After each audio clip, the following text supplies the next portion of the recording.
Hello and welcome everyone. आज के इस वीडियो लेक्चर में हम बात करेंगे सब्जेक्ट सोइल फर्टिलिटी मैनेजमेंट के नेक्स्ट टॉपिक के बारे में डिस्कशन, जो कि है chemistry of macro and micro nutrients.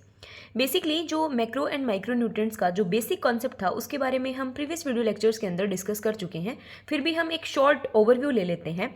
देखो, न्यूट्रिएंट्स बेसिकली असेंशियल न्यूट्रिएंट्स जो हैं उनको आर्नन एंड स्टाउट के द्वारा 1939 में क्लासीफाई किया गया था। असेंशियल न्यूट्रिएंट्स बेसिकली उन न्यूट्रिएंट्स को कहा जाता है जो कि अपनी 3 रिक्वायरमेंट्स कंप्लीट करते हों।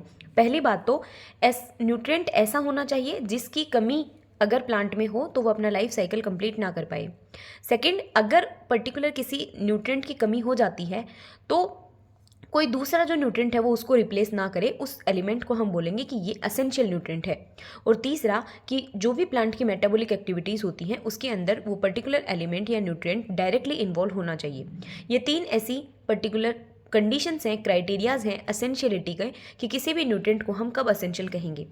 अब न्यूट्रिएंट्स को 2 मेजर कैटेगरीज के अंदर क्लासीफाई किया जाता है, मैक्रो न्यूट्रिएंट और माइक्रो न्यूट्रिएंट। ये उनकी क्वांटिटी के बेसिस पे है। मैक्रो न्यूट्रिएंट जो होते हैं वो लार्ज क्वांटिटी के अंदर रिक्वायर्ड होते हैं, लगभग जो है पर्टिकुलरली हम बात करते हैं मिलीग्राम पर किलोग्राम या फिर पीपीएम के अंदर, राइट। और जो माइक्रो न्यूट्रिएंट्स होते हैं वो स्मॉल क्वांटिटीज़ के अंदर रिक्वायर्ड होते हैं, लेकिन इनकी अवेलेबिलिटी हो गई, इनकी मोबिलिटी हो गई, यानी कि ये कितना एक जगह से दूसरी जगह पर कितनी गति कर पाती हैं, और इनका ट्रांसफॉर्मेशन जो है वो अलग अलग केमिकल फॉर्म्स, वैलेंसी, सोल्यूबिलिटी, इन सब के ऊपर डिपेंड करता है। हम बात करते हैं जैसे मैक्रो न्यूट्रिएंट्स की, तो मैक्रो न्यूट्रिएंट में आपको पता है कि हम यहाँ पर एनपीके, कैल्शियम, मैग्नीशियम और सल्फर की बात करेंगे, क्योंकि बेसिकली जो सीएचओ है, कार्बन, हाइड्रोजन और ऑक्सीजन, वो तो प्लांट जो है वो सोयल सरफेस से ना लेके वो वाटर से और CO2 से प्लांट अपटेक कर लेता है। तो यहाँ पर जो बाकी के मैक्रो न्यूट्रिएंट्स बचे, which is NPK, calcium, magnesium, sulphur, तो एनपीके को हम प्राइमरी न्यूट्रिएंट्स के नाम से जानते हैं और सेकेंडरी न्यूट्रिएंट के नाम से हम कैल्शियम, मैग्नीशियम और सल्फर को जानते हैं।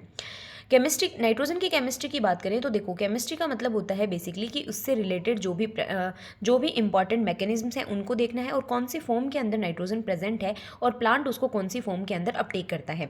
बेसिकली नाइट्रोजन जो है वो अपनी इनऑर्गेनिक स्टेट नाइट्रेट के अंदर भी प्लांट के द्वारा अपटेक किया जा सकता है, कुछ कंडीशंस में अमोनियम के फॉर्म में भी और नाइट्रेट के फॉर्म में भी। नाइट्रोजन ही बेसिकली एक ऐसा कंपाउंड है जिसको एनायनिक और केटायनिक दोनों फॉर्म के अंदर प्लांट्स के द्वारा अपटेक किया जाता है। अब यहाँ पर 2-3 चीज़ें आती हैं, विच इज़ सबसे पहला मिनरलाइजेशन। देखो यहाँ पर 2 टर्म्स आती हैं एक साथ, विच इज़ मिनरलाइजेशन, और दूसरी चीज़ आती है यहाँ पर इमोबिलाइजेशन। दोनों का मतलब समझना काफ़ी इंपॉर्टेंट है। मिनरलाइजेशन का मतलब होता है बेसिकली कि ऑर्गेनिक नाइट्रोजन जो होता है वो माइक्रो ऑर्गेनिज्म के द्वारा मिनरल फॉर्म के अंदर कन्वर्ट कर दिया जाता है, उस प्रोसेस को हम कहते हैं मिनरलाइजेशन। और एक इसी के साथ आती है इमोबिलाइजेशन। इमोबिलाइजेशन का मतलब होता है कि मिनरलाइजेशन का उल्टा कर देना, यानी कि एक कोई भी एलिमेंट या न्यूट्रिएंट जो है वो मोबाइल फेज के अंदर प्रेजेंट है, लेकिन वो इमोबिलाइजेशन के प्रोसेस के थ्रू इमोबाइल फॉर्म के अंदर कन्वर्ट हो जाता है, इसे हम बोलते हैं इमोबिलाइजेशन। इसके अलावा नाइट्रोजन से रिलेटेड कुछ इंपॉर्टेंट प्रैक्टिसेस हैं, लाइक नाइट्रिफिकेशन हो गया। देखो, नाइट्रिफिकेशन जो है वो बेसिकली माइक्रो ऑर्गेनिज्म के द्वारा पर्टिकुलरली जो अमोनिया होता है उसको नाइट्रेट के अंदर कन्वर्ट कर दिया जाता है, उसे बोलते हैं हम नाइट्रिफिकेशन। जो अमोनिया है उसको नाइट्रिफिकेशन होके अगर नाइट्राइट का फॉर्मेशन होगा तो नाइट्रोसोमोनास बैक्टीरिया के कारण होता है, और नाइट्राइट का अगर नाइट्रेट में हो रहा है तो नाइट्रोबैक्टर की प्रेजेंस में होता है। ये भी क्वेश्चन पूछा जाता है, आपको ध्यान रखना है। और जो नाइट्रीफाइंग बैक्टीरिया होते हैं बेसिकली वो 30 से 35 डिग्री सेल्सियस टेम्परेचर के ऊपर सबसे ज़्यादा इफेक्टिव होते हैं, और इनके लिए जो ग्रोथ के लिए जो ऑप्टिमम pH होती है वो 6.5 टू 7.5 तक लगभग होती है। इसके अलावा यहाँ पर लॉसेस देखने को मिलते हैं नाइट्रोजन के। वो 3 तरीके के लॉसेस हो सकते हैं। पहला, वोलेटाइजेशन लॉसेस होते हैं। वोलेटाइजेशन लॉसेस का मतलब होता है कि जो अमोनिया होती है वो गैसियस फॉर्म के अंदर, नाइट्रोजन का गैसियस फॉर्म के अंदर अगर लॉस हो रहा है तो उसको हम बोलते हैं वोलेटाइजेशन। बेसिकली वोलेटाइजेशन होता क्या है, एल्केलाइन सोइल्स के अंदर देखने को मिलता है। एल्केलाइन सोइल का मतलब हो गया कि जहाँ पर pH जो है वो 8 से ज़्यादा होगी। जनरली जो पुअर ड्रेनेज की सिचुएशंस होती हैं वहाँ पर ये वोलेटाइजेशन की प्रोसेस ज़्यादा देखने को मिलती है। होती क्या है कि नाइट्रोजन का लॉस हो जाना गैस के फॉर्म में, उसे बोलते हैं वोलेटिलाइजेशन। नेक्स्ट, डीनाइट्रिफिकेशन की प्रोसेस के थ्रू भी नाइट्रोजन का लॉस होता है। डीनाइट्रिफिकेशन का मतलब होता है कि जो पर्टिकुलर नाइट्रोजन का फिक्सेशन होकर जो नाइट्रेट का फॉर्मेशन हुआ था, जो नाइट्रेट का फॉर्मेशन हुआ था वो नाइट्रेट पर्टिकुलरली नाइट्रोजन के अंदर, देखो हमने बोला पर्टिकुलरली नाइट्रिफिकेशन। नाइट्रिफिकेशन का क्या मतलब हुआ, NH4 से NO2 माइनस और देन NO3 माइनस का बनना। अब इस NO3 माइनस से वापस नाइट्रोजन का बनना, N2 का बनना, इस प्रोसेस को हम क्या बोलते हैं, यहाँ पर डीनाइट्रिफिकेशन बोलते हैं, राइट। तो यहाँ पर डीनाइट्रिफिकेशन, इसके अलावा वोलेटिलाइजेशन, और एक होता है लिचिंग लॉसेस। लिचिंग लॉसेस का मतलब होता है कि पानी के साथ घुलकर ही नाइट्रोजन जो है वो निचले सॉइल हॉरिजॉन्स में चली जाएगी, जहाँ पर प्लांट्स को अवेलेबल नहीं हो पाएगी। तो इस तरीके से पर्टिकुलरली नाइट्रोजन के लॉसेस देखने को मिलते हैं। मोबिलिटी की बात करें तो नाइट्रोजन जो है वो हाईली मोबाइल है। नेक्स्ट हम बात करते हैं फॉस्फोरस। फॉस्फोरस जो है वो इनऑर्गेनिक फॉर्म के अंदर बेसिकली प्रेजेंट रहता है। प्लांट के लिए अवेलेबल फॉर्म जो है वो दो हैं, H2PO4- और HPO4-2।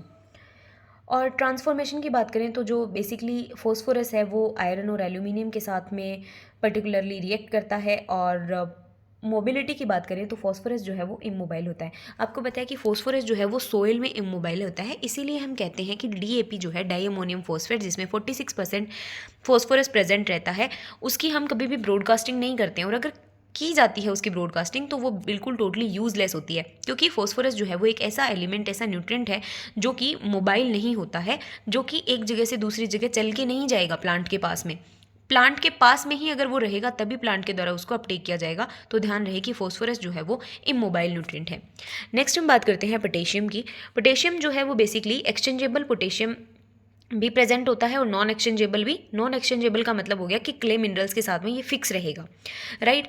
और इसकी मोबिलिटी की बात करें तो ये मॉडरेटली मोबाइल होता है पोटेशियम। और आपने सुना होगा कि पोटेशियम के साथ में ही जो हिडन हंगर होता है और उसका कॉन्सेप्ट जो है वो पोटेशियम के साथ में संबंधित होता है।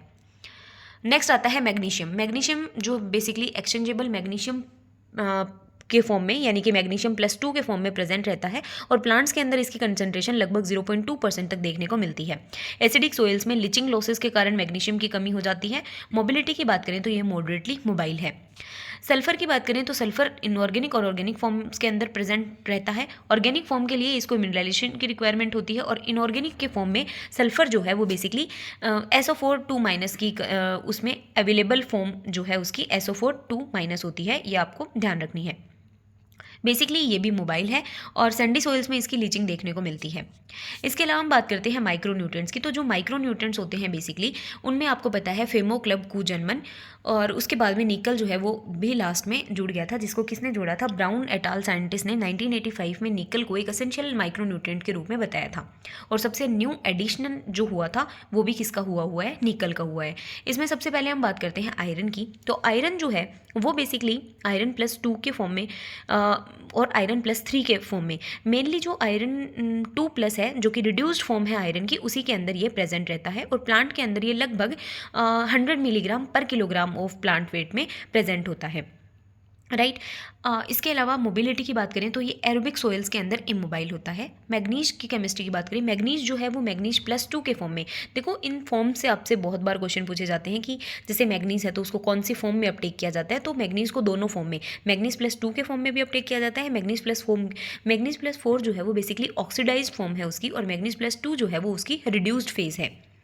नेक्स्ट आती है जिंक। जिंक जो है, जिंक को हम कौन से फॉर्म में लेते हैं, जिंक+2 के फॉर्म में लेते हैं। लगभग 20 मिलीग्राम पर किलोग्राम के कंसंट्रेशन में ये प्लांट्स में प्रेजेंट होता है। और इसमें अगर चिलेटिंग हो जाएगी जिंक की तो ये जिंक की अवेलेबिलिटी को एनहेंस करेगा।